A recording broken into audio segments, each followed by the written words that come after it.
Hello लोगोफोर आंनि अफ्रि दैमारि चेनेलाव नोंथांमोनखौ फिन खनसे आरोबाव बरायना लानाय जाबाय। तो आं दिनै बुंगोन बी जिक' बिथाङा दिनै 2007 आव बांलादेशआव हमजादों। ओमफ्राय 2017 आव बिथाङा इन्डियायावहाय जेलनिफ्राय गदों। खमसे खम बिथाङा बर' हारिनि थाखाय गोबां जेलाव थानानै गोबां सेक्रिफाइस खालामदों। सेक्रिफाइस खालामना 10 बोसोर दिनै बिथाङा दिनै जेलाव थादों।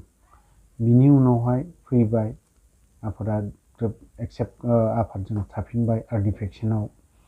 बिनि उनावहाय आरोबाव डिसबेन्ड जाफिनबाय। लगालग डिसबेन्ड जाखांनानै बिथाङा दिनै आरडिफेक्सनानो 80%, 90%आनो दिनैहाय 4 लाखखौ गासैबो मोनफ्रामजोबदों। आरो स्टाइपेन्डखौ गोबाङानो मोना, आरडिफेक्सना फ्रायानो मोनाखै दिनैसिमबो। आरो बेजों लोगोसे बे 4 लाखखौ मोनैयाव नैबे बिथां जिक'आबो 4 लाखखौ मोनाखै आरो 6000 कुरि मान्थलि आरडिफेक्सनाव फ्रायानो मोनाखै हिसाबै बिबो सासे मोनाखै। थ' दिनै बिथाङा मोनसे प्रब्लेमाव गोग्लैनानैबो दङ, हार्टनि प्रब्लेम। बिथाङा एसे थाबायोब्लानो एसे उसुबिदा जायो।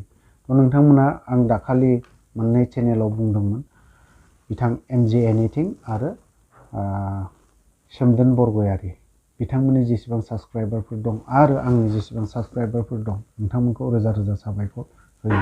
मानोना नोंथांमोना जाखिनि अनसुंथाइ बिथां जिखौनो हरदों, आं बिनि थाखाय रोजा रोजा साबायखर बावहरो।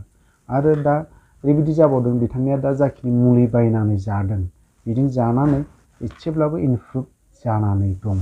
नोंथांमोना आरोबाव जुदि हायोब्ला खनसेबाव जा हायो, सोमदोन बरगयारिनो होन, एमजे एनिथिंआनो होन, अफ्रि दैमारि चेनेलनियानो होन, आंनि चेनेलनि जेसेबां साबस्क्राइबारफोर दं नोंथांमोनखौ आं गुरै खावलायबावगोन, बिथां जिखौनो बिथांनि एकाउन्ट नाम्बारखौ आं होनानैबो होगोन।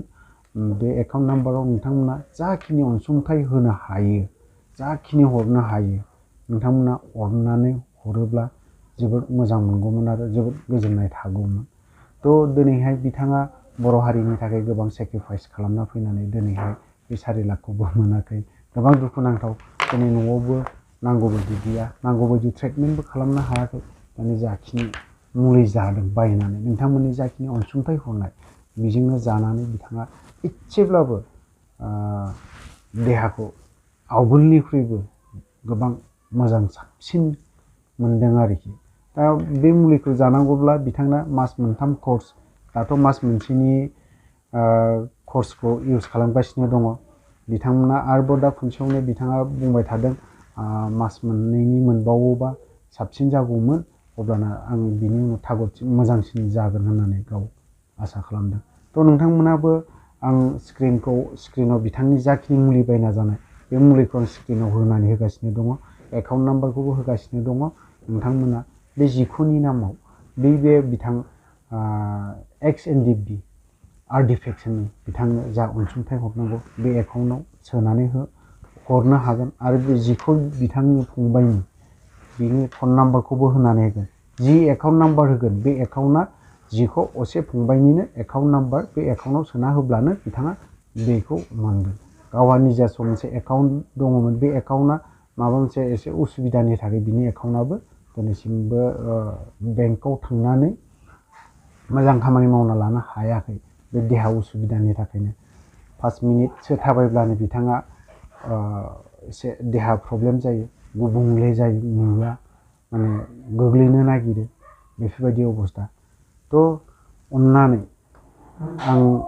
आंनि जेसेबां साबस्क्राइबारफोर दङ नोंथांमोना, आरो बेजों लोगोसे जेसेबां एक्स एनडिएफबिफोर दङ, जोंनि आरडिफेक्सनावनोथ' गोबां लिडारफोर दङ, नोंथांमोनाबो हरनो हागोन। आरो फेक्सन वाइसआव नङाब्लाबो जों जेसेबां एक्स एनडिएफबिफोर दङ, सोरबाया जुदि खैफोदाव गोग्लैदोंबा दिनै बिथांमोनखौ जों नायनांगोन, जों बिथांमोनखौ खैफोदनिफ्राय एसेब्लाबो जों बोखांनांगोन। खारन जोंहा दिनै रावबो गैया, रावबो बोखांग्रा गैया। दिनै सरखार दङब्लाबो बे गभर्नमेन्टआ नायनाय नङा। जोंनि जेसेबां एक्स एनडिएफबि केडारफोर दङ, नायगोन एकमात्र अनलि जोंखौ नायगोन बर' रायजो राजा। बर' रायजो राजा जोंखौ बर' हारिनि थाखाय जों गोबां खामानि मावबोबाय। बे हिसाबै गोदोबो नायबोदों, दाबो बर' रायजो राजाया नायगासिनो दङ। एक्स ndfb होनोब्ला बर' रायजो राजाया दिनैसिमबो सनमान होयो, बिथांमोननि सायाव दुखु फोरमायनायखौ नुयो। थ' आंनि जेसेबां साबस्क्राइबारफोर दङ, बेजों लोगोसे जेसेबां बर' रायजो राजाफोर नोंथांमोना आंनियाव जायफ्रा साबस्क्राइब गैया, बिथांमोना सोरनिबा मबाइलाव नुबाय बायदोंब्लाबो नोंथांमोना बे एकाउन्टाव सोनानैखौ हरनो हागोन आरोखि। आं भिडिअखौ गोबां गोलाव खालामब्ला बेखिनियावनो दोनथ'नाय जाबाय। जय बर' हारि।